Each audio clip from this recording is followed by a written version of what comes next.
Ration door delivery ఆపరేటర్లపై అనుచిత comments చేశారు Chandrababu. Door delivery చేసిన వాళ్లు దుర్మార్గులు, మాఫియాని రెచ్చిపోయారు. వీళ్లు బియ్యం ఇచ్చినట్టే ఇచ్చి కాకినాడకు తీసుకెళ్లిపోయారని చెప్పారు. కరుడుగట్టిన దుర్మార్గులు వీళ్లు, వేల కోట్లు ఖర్చు పెట్టే మాఫియాగా మారారని ఊగిపోయారు. రాజకీయ నాయకులు ఆఫీసులను కొనే పరిస్థితికి వచ్చారని, వాళ్ల కొవ్వు ఎంతుందంటే తన దగ్గర కూడా వస్తున్నారని చెప్పారు.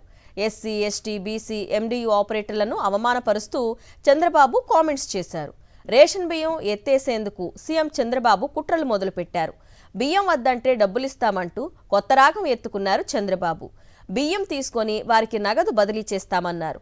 ఆ డబ్బులతో ఏ సరుకులైనా కొనుక్కోవచ్చు అని ప్రజలకు చంద్రబాబు ఉచిత సలహాతో సెలవిచ్చారు.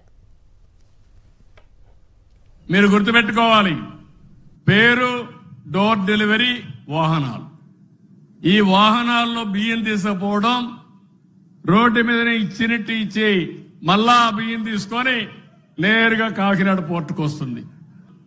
వేల కోట్ల రూపాయలు ఖర్చు పెట్టే మాఫియా తయారైపోయారు.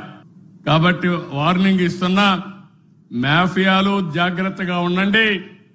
ఎవ్వడు మిమ్మల్ని కాపాడలేడు. ఆర్థిక ఉగ్రవాదులు వీళ్ళంతా.